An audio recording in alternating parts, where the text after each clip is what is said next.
The Michael Hatfield RE/MAX team presents Real Estate and More.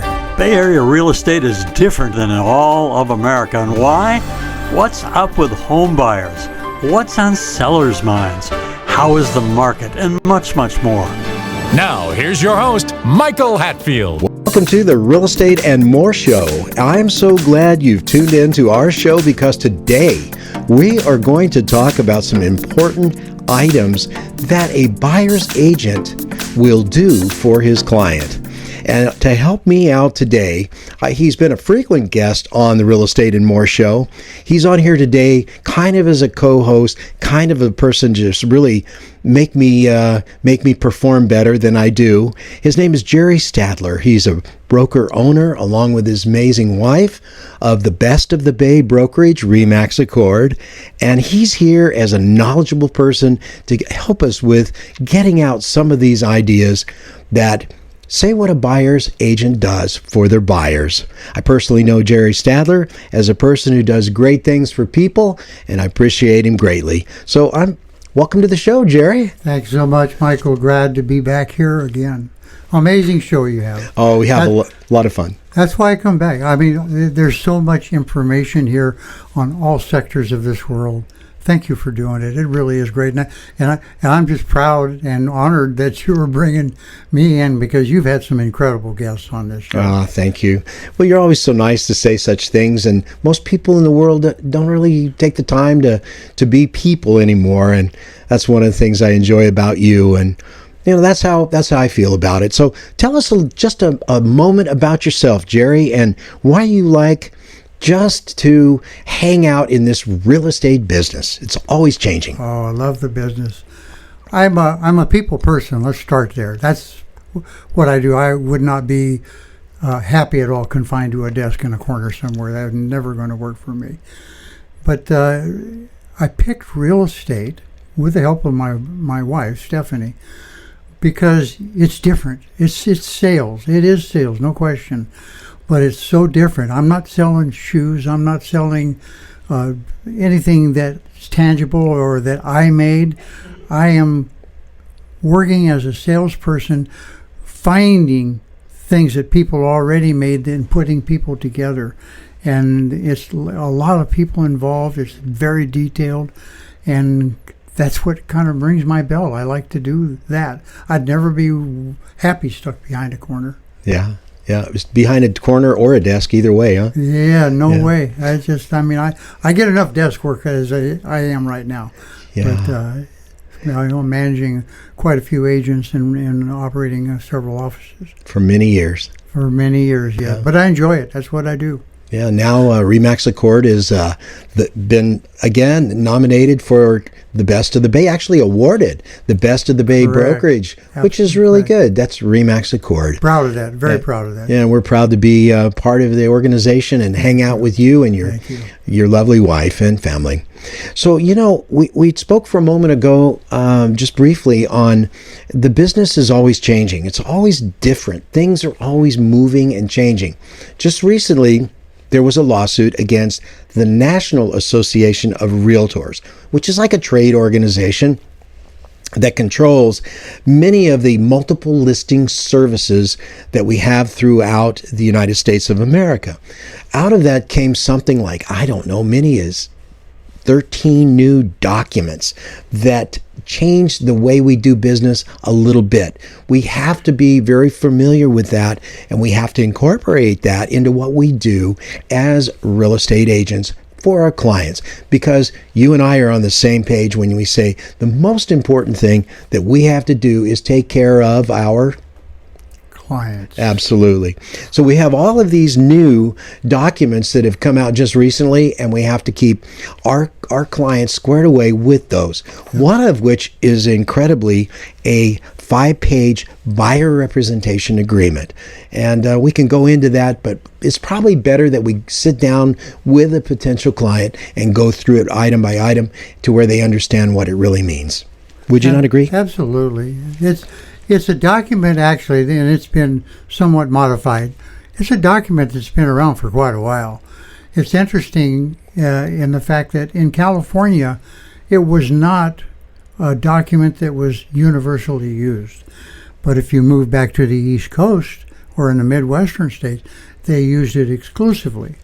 And what it was really, if to give an easy view of what it is, it's a listing with a buyer instead of a seller. You have a contract and you represent him, and it has terms in it and duration. And it was always available to us, but nobody used it. In the lawsuit that was filed, interesting, it has now demanded or said that we would have to use this document if we were going to deal with a buyer in a real estate transaction or anything to do with it. Throughout the United States. The information, and it was out there.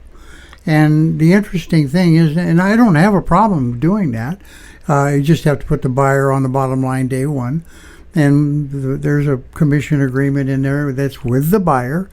And that's traditionally, as everybody probably are aware, the seller always paid the commission. It was built into the price. And it still can happen that way? And that's correct. Absolutely, Michael. And that's the beauty or the unbeauty.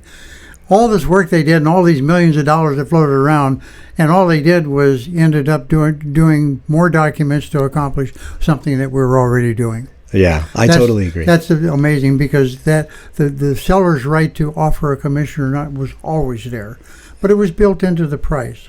So what are you going to do? What are you going to do? We follow the law, and we're working around it. It's worked quite well. I have not perceived any problem. Okay, so out of all of this, and I've seen it on maybe Realtor.com, there's a listing of 105 ways that a buyer's agent will do tasks, 105 different tasks that a buyer's agent will do during the course of representing them through to the close of escrow and the new ownership of a home. And I think there's probably a lot of more. So today we're going to talk a little bit about the major categories, pick out a few items of interest and talk about those. And Jerry just said he's going to beat me up on these, so if he seems a little hard on me, don't worry about it. We'll kiss and make up later. The first one is counseling session activities. Counseling. Now, we just addressed all of these new documents that have come out as a result of the Sitzer-Burnett National Association of Realtors lawsuit settlement, but there has always been a lot of documents that need to be counseled. We're talking about things such as the residential purchase agreement, because when Jerry and I first started with real estate, there was only a 2-page deposit receipt, which was the agreement. Right? Absolutely. Now, how many pages? What? 13 is 16. Yeah, well, you must have blinked. Okay. 16 pages plus the other categories, which are disclosures, advisories, and acknowledgments that are all interrelated and mitered into the residential purchase agreement. Would you not agree? Absolutely. I mean, I see closed transactions coming through my office. Some of them are 4 or 5 inches thick. Yes. Of all the paperwork that had to go into it. So it is pretty amazing. And I think in a lot of times it actually creates confusion because there's so much. But we follow the rule. We're not attorneys, we're real estate agents, so we just follow the bouncing ball. Yeah. Getting all the paperwork corrected. But in these counseling session activities for a buyer, we sit them down in a conference room and we start talking about the buyer representation agreement and how we can put the burden of the compensation for the buyer's agent we're back where it was before. It can be done documentally. Absolutely. And we talk about that. We talk about the purchase agreement and what those items mean and their associated disclosures, advisories, and acknowledgments, correct? Correct. Okay. We'll be right back. RE/MAX. And here's Michael Hatfield. Business owners, have you considered how important the appearance and impression your offices make to prospective customers? Appearance and impression are critical to clients, thus to your overall success. If your company could use that warm, inviting, and welcoming appearance, I have an amazing complex of offices just listed for lease in the quaint town of Danville. Freshly remodeled, meticulously built, the 3,700 square foot space enjoys incredible street exposure, front and side entrances, abundant parking, reception, conference room, 11 individual offices, even a team member kitchen. This premium space is located in a blue ribbon building maintained by the renowned Sherman Properties Group. Waste not 1 minute. Call us now. Get help with buying or selling by calling the Michael Hatfield RE/MAX Support Team at 1-800-800-5763. That's 1-800-800-5763. Working with Michael and Nancy, I was a first-time home buyer and I was very nervous about the process. I didn't really know what to expect. Michael and Nancy were able to take that fear away from me and answered all of my questions. They were right by my side the entire time, and they really helped me find the perfect home for me, and I'm so thankful. And now, back to our show. I mean, that's a beginning conversation just to highlight, because they're going to experience every one of the items that we're going to talk to them about. I think the important part, the critical part, is we have two people who may, or maybe three people, husband, wife, and an agent, who've never really conversed that much.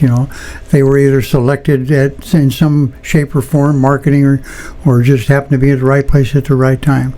So there's a certain amount of connection that has to be made.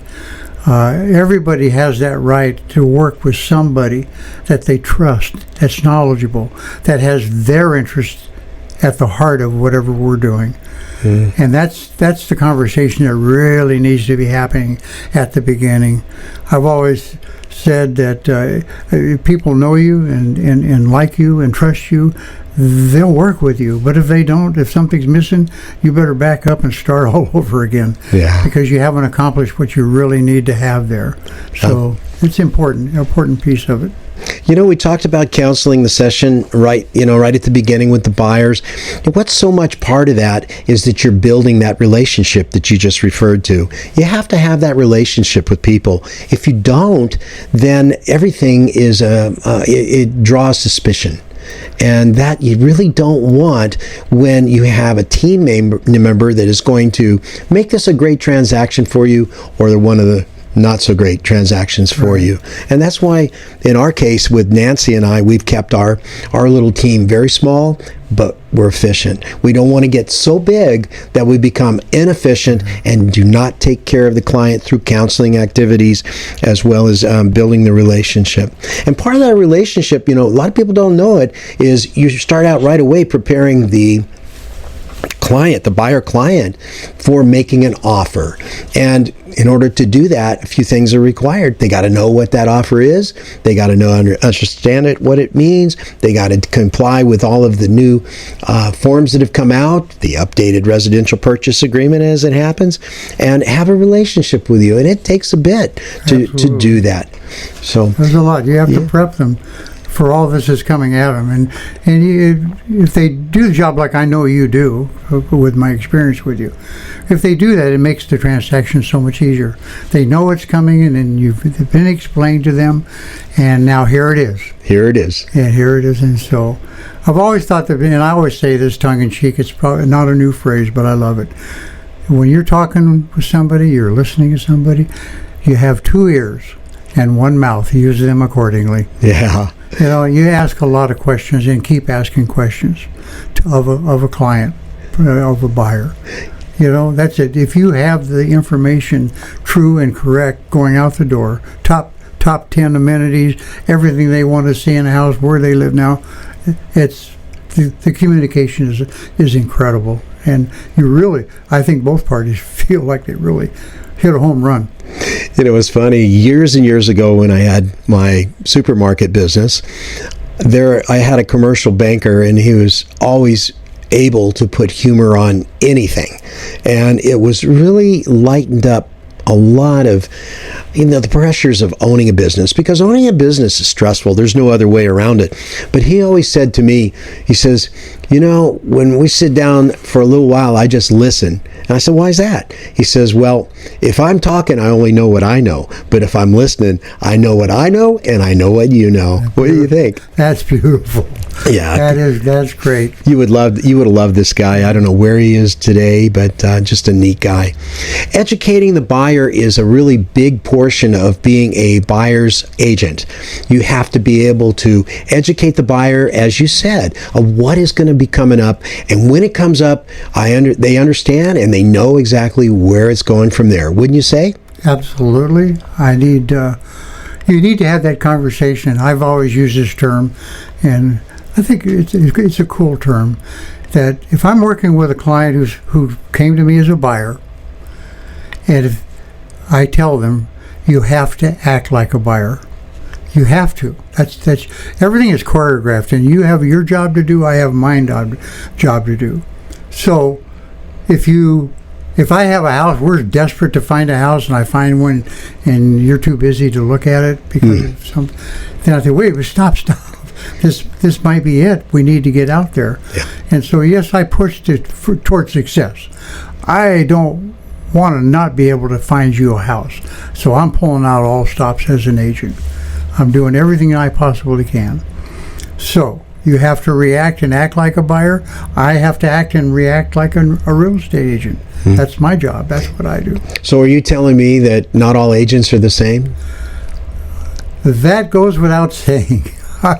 Yeah, there are people in this business that shouldn't even be in it, because I don't think they really understand that it's more of a job for them, and it really is a business, something that you nurture and care for and build and love and cherish. Everything about it is something that you really are involved in. This is not a thing where, I can earn a commission. This is where, guess what? I got them the house. The family, everybody's happy. They're all thanking me, and I feel like I'm on cloud nine. I just want to go celebrate because we did it. We got it done. When I retired from the airline, I found that my friends were all over the place. They weren't just around here. And I didn't have a lot of friends. And so over time, Nancy and I said, well, let's do such a great job that the folks are going to want to be our friends as well as be satisfied with our services. And quite frankly, most all of the people that we have represented, and I can't say all, there's been one or two that we maybe should have never represented in the first place, but almost all have become friends. So, well, I mean, from my desk, I can testify to that, Michael, because I've gotten several emails and or letters regarding yours and Nancy's work that you perform for these people, and they're forever grateful. And it's true, you've made friends for life, and that's what I think this business is all about: making friends, making acquaintances in the same community, and being able to help them at the same time and earn a living to feed your family. That's a beautiful situation. It goes back to that second point section that we were talking about just a few minutes earlier that says, building a relationship. You're building a relationship with people that is not just for that one ticket that you sold to fly in the airplane from point A to point B. It's for the second, the third, the fourth ticket that you're selling when you sell the first one. And I totally believe that. And if agents are not of that persuasion of thought, then they rightfully should, in my view. Absolutely.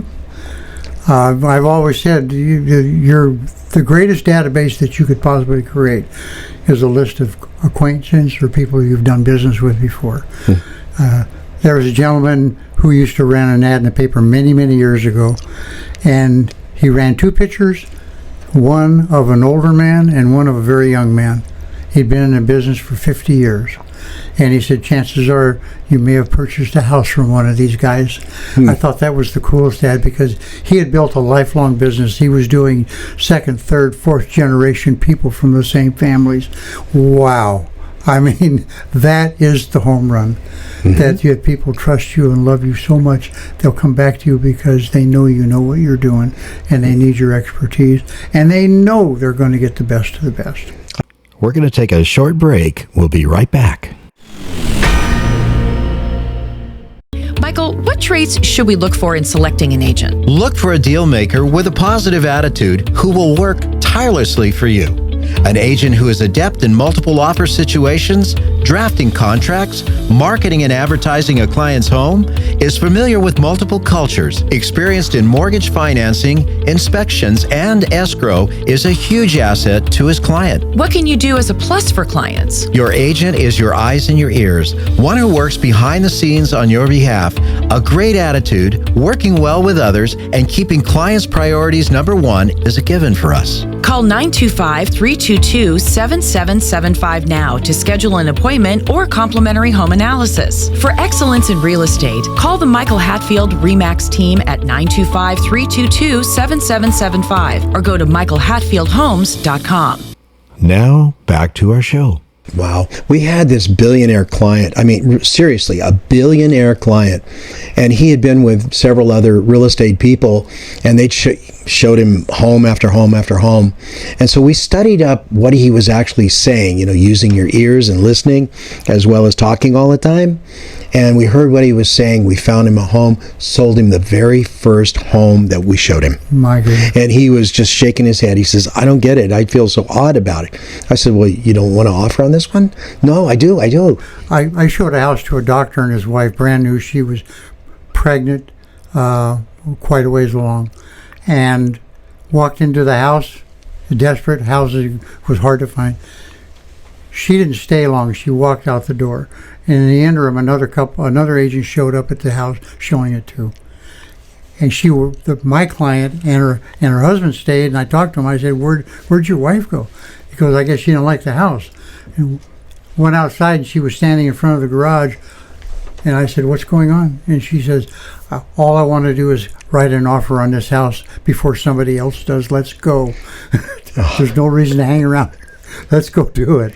So you have to really look at the clients and what they are seeing and what their reaction. When they place furniture, you know you're getting close. Yeah, for sure.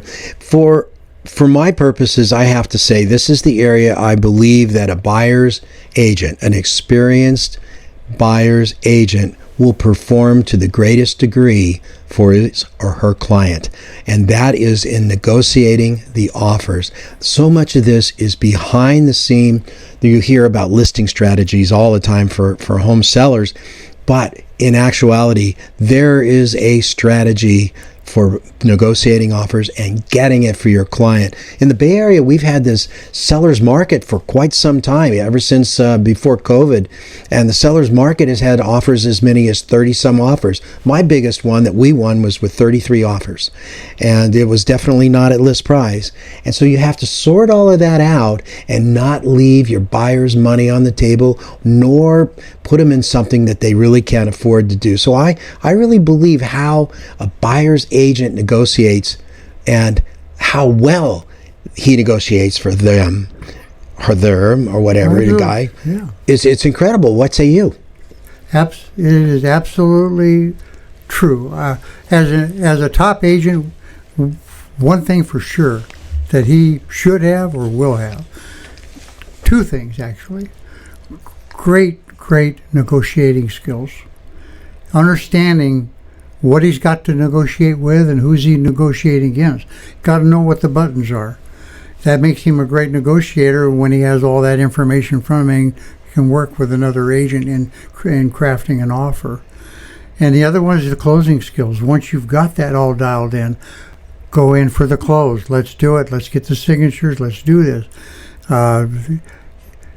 There's a saying out there that we use quite a bit, and it's called snooze, you lose. Yeah. And that happens a lot in this business when the agents don't think that they are on the right track or not feeling that they've really got it when they actually may have, or simply missed it totally. Yeah. So they got to have those skills, negotiating skills, which Michael, you and Nancy have great skills when you get into escrows. I know that because I follow it. That's my job. Oh, thank you. So, but anyway, so I probably take a few lessons from you. No, I don't think so. Now, after the offer has been accepted and you're advocating for the buyer and facilitating the close, we only got a short few moments here to talk about that. Is there something you'd like to bring up? There's only like 30 items out of Realtor.com's 105 ways that a buyer's agent will support his buyer client. But there's just a couple things you'd like to point out on that one? Advocating for the buyers and facilitating the close? Well, absolutely. I mean, you're there for the buyer and at their beck and call, actually. There's nobody more important in the transaction than the client. One of the most confusing things is a lot of agents will send their buyers into the escrow closing and not attend it with them. That is not good.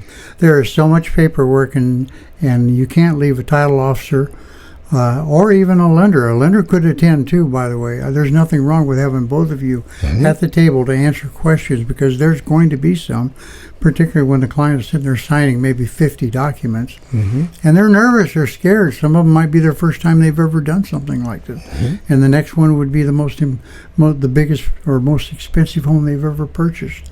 So it's all about agent being there, being aware, taking care of the client, answering the questions, and knowing that the client can turn around and you're there. Sincerely, really good words. Just yesterday, as an input to that, I'd been under the weather for almost a week with some kind of a crazy and respiratory thing, and the escrow officer had set up our seller signing, and it was going to be at a Starbucks. And then I saw that come across that says, I'm getting out of bed. That's not going to happen. You know, we're protecting security. We don't want people's nosing over looking at things like that. And then we moved it to our office and had it done. And we were there. And I didn't breathe on anybody, but I don't have a fever anymore anyhow. But that's just one example. So in closing today, you have any real quick thoughts for us? Because we're already over. Well, just using self-serving, of course, but it's true. Using a professional realtor like the likes of Michael and Nancy, or any of the agents at RE/MAX Accord, but a bona fide realtor that knows what they're doing. Ask all the questions you want, but you need to be totally comfortable. But find yourself a good realtor and you'll find yourself a good house, or you'll get a good sale. A smooth transaction is what it's all about. Insulated by a good agent, the buyer or seller never has a problem. Wow. So we have so much enjoyed Mr. Stadtler today sharing his experience with us. And if you'd like to aspire to be a best agent, or you are already a best agent, Mr. Stadtler would like to meet you. Amen. You can reach him through us easily enough. We're all over the place and easy to find. Thank you so very much for being on the show, Mr. Jerry Stadtler. Thank you again for the invite.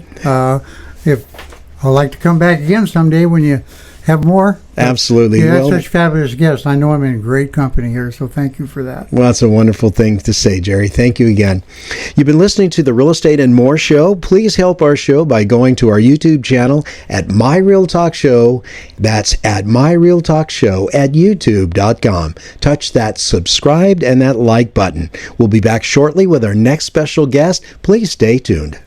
Please remember to go to our new YouTube handle, My Real Talk Show. That's My Real Talk Show at YouTube.com, and touch that subscribe button.